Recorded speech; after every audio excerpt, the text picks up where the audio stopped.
Hello, I'm Jonathan Penston, and I'll be walking through the process of this piece that I titled Battle of the Mazes, a commission piece for Warren Central for their media center. One of the teachers had reached out to me inquiring if I'd be interested in being commissioned for a piece that they needed for their media center. They informed me that it was going to be a 36 by 48 piece on canvas that would be hung in their media center where the kids could go, study, have meetings, or just read a book. The space was outfitted with 3 dry erase walls and a glass front. The original case was to paint a mural on one of the walls, but after installation of the dry erase boards, they opted out to just hang canvases from the ceiling that they could change out at any given point. So this meant that I could actually work from a studio at home instead of having to drive back and forth and be able to put more time into the piece than if I were actually on site. So they were commissioning 3 artists to do 3 different pieces for the school for each media center. Each artist would have a chance to pick from a different category: fantasy, anime, or mystery. And they had 10 different books for each given category that the students picked. Because I hadn't read all the books and had a limited amount of space on the canvas, I picked from the ones that I knew best. So with this piece, I struggled quite a bit knowing where to find my edge, and so I reached back out to my teacher. Unfortunately, but fortunately, she didn't give me a direction but said that the piece was up to my interpretation. So with that, I felt freedom to just work the way I normally work instead of having to try and put myself in a box. So I found my edge in which subject I wanted to paint the most. After pulling the references for which subjects were going to be in the piece and what elements I wanted to bring forth, I finally landed on the main subject that I wanted to paint. So even though I love fantasy, I've never been a huge fan of dragons as a concept. It's already somebody's imagination with multiple characters or creatures shoved into one concept. But for whatever reason, this piece I decided that I wanted to actually paint a dragon for the first time. Not many people will recognize the dragon, but it's the dragon from Aragon that the main antagonist summons and fights in the 3rd act. In the movie itself, you can't really see what the dragon looks like. There's a couple screenshots that show some detail, but for the most part it was pretty ambiguous, and I thought it was a perfect subject. With it being a dragon with gnarly teeth and horns and the rest of the body made out of smoke or dark magic, I felt that there was plenty of space for creativity in what the dragon could look like. And then the rest of it just kind of followed as far as the characters come together on the canvases. I figured it'd be kind of cool to have them all topped on top of the maze that comes from Maze Runner, and then have the heroes attacking or fighting this main antagonist. So I didn't want to put too much effort into the sketches, only to be able to lay out everything that I needed, because I knew once it got onto the canvas and I had placement for everything that I could finish it on the canvas. So after having my sketch completely done, I started then to mess with the tones to figure out what I wanted to showcase the most, with the dragon being the darkest part of the subject. And then from there, I decided what colors I actually wanted to use for the piece.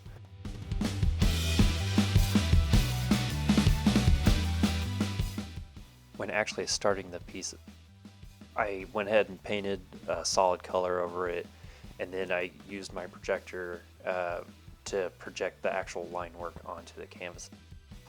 I used a charcoal pencil, white, in order to actually transfer the sketch onto the canvas. And then after that, I went over it in a gray tone or gray paint to finalize the actual line work. It seems to be easiest for me whenever I actually project it or use some type of transfer paper in order to put the line work on first, so I know where everything's at, and then solidify those lines with paint. I then started working on the background, starting with my tones and trying to get that done before I started working on the foreground. It just seems to be easiest whenever you work on the background and then just paint on top of that. Now later on I did have to go back in and actually mess with the background, just because you mess with some spots and then have to cover it back up, and then you have to go back and touch it up just because some paint gets where it's not supposed to be.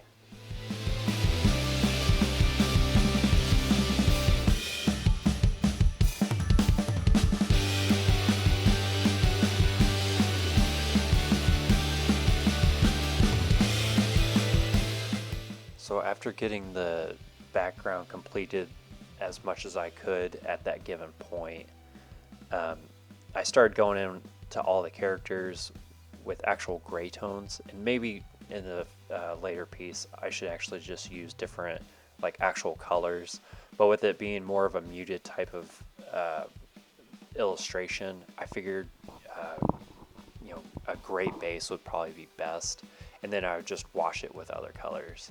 But with this painting, I did actually come into quite a bit of issue for the fact that at some point it got to the point where I felt like I was just constantly repainting and painting over it again, and I was kind of running out of time and I couldn't figure out what the issue was.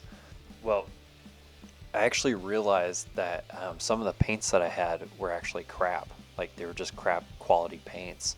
And what I mean by that is when you would actually paint on top or glaze over a previous layer, it would have some color and then it would just immediately turn to gray, especially after it dried. So it would just it would look one way before it while it was wet and while I was painting, and then I would move on to a different subject, and then after quite a bit of time later, I'd look back at that subject and it just wasn't right. So I would go back in and work on it again, and I would get it to a certain point, and then of course it would dry, and then it just was looking like crap. And I couldn't figure out what it was until I was using other colors that I was using on this piece, and I realized that it wasn't the same paint all the way across. So I went out and actually got new paints so I could finish the piece. And you'll notice that later on in the video itself, especially around the dragon's teeth. I had originally painted it, and then I had to repaint over it. I just wasn't satisfied with the results, especially with that being the I guess catalyst for this piece. The dragon was the main subject that I wanted the most to come out perfect. Everything else, like, even though I wanted it to look good, I was mainly worried about that dragon.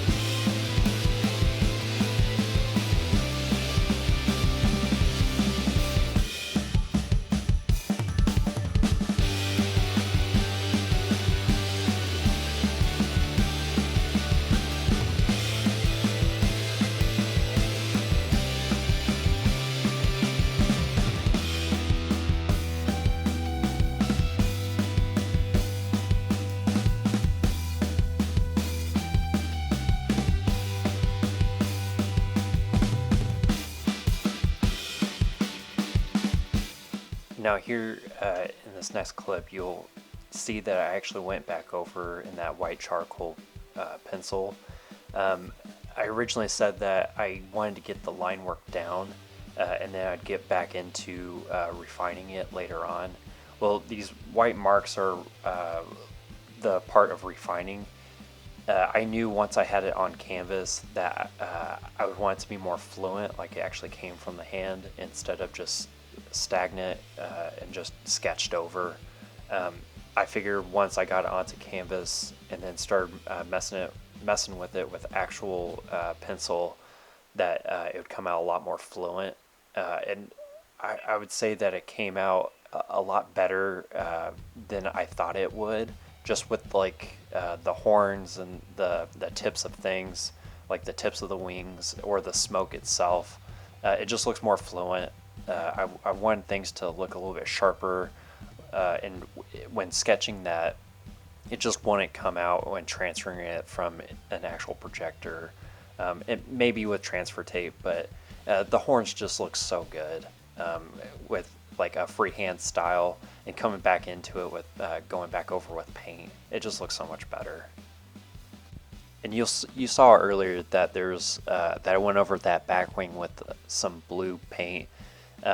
Here I am, I'm actually just going back and refining some of the tones itself in the dragon, so that when I come back into it, I can just lay blue paint all over it to glaze over it, the main tone of the character.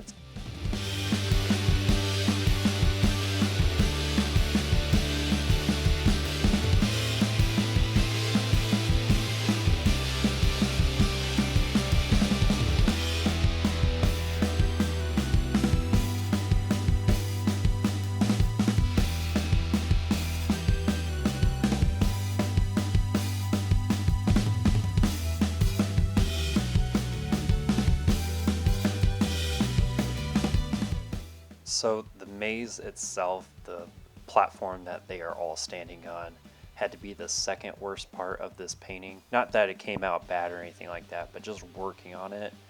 It's just so structured, and having to stay in those lines was pretty tedious for me. And I actually had to go back over this 3 different times, mainly in the beginning for the tones itself, which is what I'm currently working on, and then later on actually adding details, and then I don't know, some color variations in it, and that part got a little bit more fun. But having to paint so structured and so tediously in each of these lines, it was just mind-numbing, and it wasn't my favorite part. But we'll get to my least favorite part here in a minute.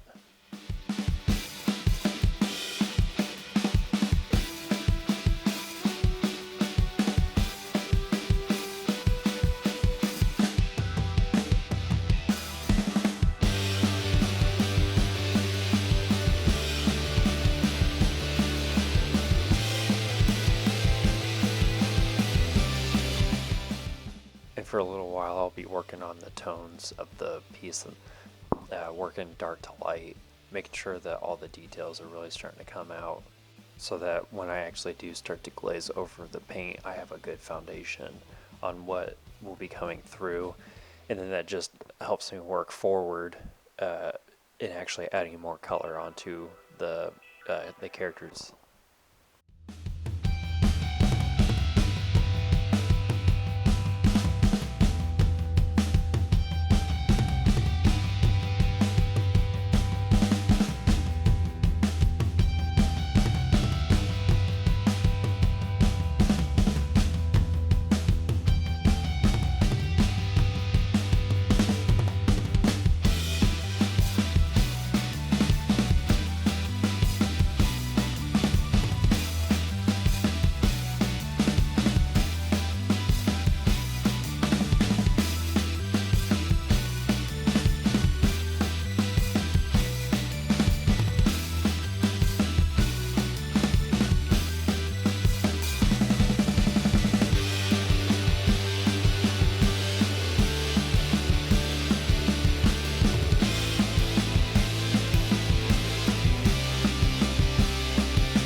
Alright, so with most of the tones completely done and out of the way, anything that's in closer to the background or the main subject, now I'm actually kind of putting some color in, always working from back to front. It's easier to hide some mistakes if you kind of go back and need to touch some things up, but it's so much easier to start in the background and then coming back into it. And now I'm actually laying the blue down on the dragon, glazing over the tones that I had previously put down. At this point, I realized that the background was complete and then I could start moving forward. After working on the foreground, the maze itself, I felt it was about time I started working on the dragon to start bringing that more to life by adding the glaze over it. And slowly I'll be adding more and more, and then adding deeper tones. But after laying down the glaze on there, I started working on some of the smaller characters because I felt that if I started bringing the dragon in and didn't work on any of the other characters, that some characters might look farther in the background or misplaced, or just wouldn't look correct in contrast with the dragon or the other characters. So I'm currently working on the character Percy Jackson. I based him off the newer Disney, or newer as in 2023 version of Percy Jackson, instead of the one I'm actually more familiar with. I just felt that having a little bit different of a color pop with his orange shirt and armor would be a little bit better and more new age for the piece itself, and maybe would last a little bit longer as a concept. So now I'm going back over with a full glaze, having blue tones where I wanted them originally, but now it's time for just a flat color all the way across.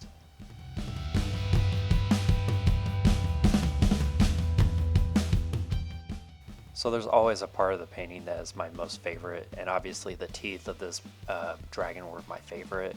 But you will see that once I painted this, it looks fine right now, but in different shots later on, it looks so gray and flat, like it wasn't painted correctly. And just looking at the Dementor to the right of Harry, like that was meant to be done. But coming back into it, I ended up adding more brown or warm tones and cool tones, and later on you'll just see it pops out so much better. But that was actually supposed to be done, and the paints just aren't there.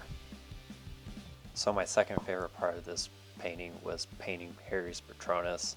I thought it was a cool opportunity to be able to actually paint like an actual magic spell, with it being an animal and being a magic spell. I thought it was a great opportunity to put something pretty ornate in the painting. It's so contrast to the rest of the painting, that it's bold from each of the different characters. Alright, so I said the maze was the second worst part. Well, here is the worst part of this piece that I did not enjoy at all. This section of it was so tedious, and it took me so long in order to draw or paint all these lines. Now once I had it, it wasn't as big of a deal, but this is the map from Maze Runner. And just those little lines, it got to the point where I had to try and find some strategic way to just get through it. And even though it was just a couple seconds of the video, in reality, because I had to transfer that design onto the canvas, I ended up having to do that design twice. So with it being tedious the first time, it probably would have been okay, but having to go back over it with paint was just the worst. I believe it was actually close to this point when I realized that I wasn't using the correct paints. The guy on the back wing with bat wings, I feel like was the part where I realized that the paints just weren't coming together correctly. And then I was working on the evil character Durza, the guy also from Aragon. When I was working on his armor, I realized that I should have been using warm colors or warm tones. And then it solidified it when I was working on these wolves. These wolves being the characters from Twilight, Jacob and his family. I didn't reference them specifically from the movies. I felt like they were a little too cartoonish, so I just grabbed wolf references. And so now at this point is where I really start to jam. I'm really starting to feel the piece, and it's starting to come together, and using the correct colors or correct paints helps even more. I just feel like it's starting to really come together as far as the tones, and then the effects I'm getting with the smoke from the dragon, and just how the blue is just really starting to pop off the page. And then now working into the Patronus, I do all this detail and everything, and then start pushing and then pulling, and I come into it with a little bit more of a white, and it really starts to feel like it's coming from the distance into the foreground. And now I'm at the point where I'm starting to paint over those teeth. I again wasn't satisfied with it, and then coming in with actual quality paints, it just looks like it has more depth into it, like like they're real teeth. Like this dragon could literally come off the page and probably bite you. And if there's any advice I have to give, is just use good quality paints. This video is kind of proof that depending on what you use will give you a certain outcome. And if painting is something you like doing, I can tell you for sure using crap quality paint is just going to make the process more frustrating than it already is. Now with working on this Mockingjay, it was quite a bit of fun. Although I will say it was also pretty tedious, mainly because of the feathers. Trying to pull off the gold tone for the bird itself was pretty fun.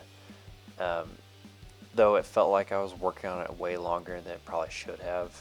I do believe it probably took me as long as the dragon did. It just doesn't seem like that because of it being sped up. But it took me so long just to work on this bird. It's so cool that just adding more and more tones on just the push and pull of the tones, how it can go from very light and detailed into finally something that looks real. And now I'm about to add in that little hint of like orange or warm tones into it that really, I guess, sells the idea that it's a gold bird. And I just can't believe that it can come across that way. It's one of the coolest parts about painting. And then now I'm working on Katniss Everdeen. I try my best not to work on faces. I just have the idea that I'm just not good at them. Eventually they start to look good, but especially when it comes to people who are celebrities or just people in general, you can typically tell that they have a certain look if they look good or not. And I had to paint over her and Harry's face like 3 or 4 times. It just was not coming out for me.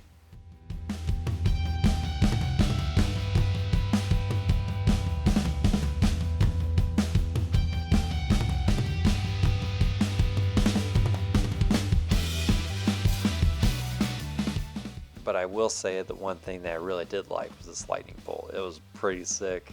I feel like it came out pretty well.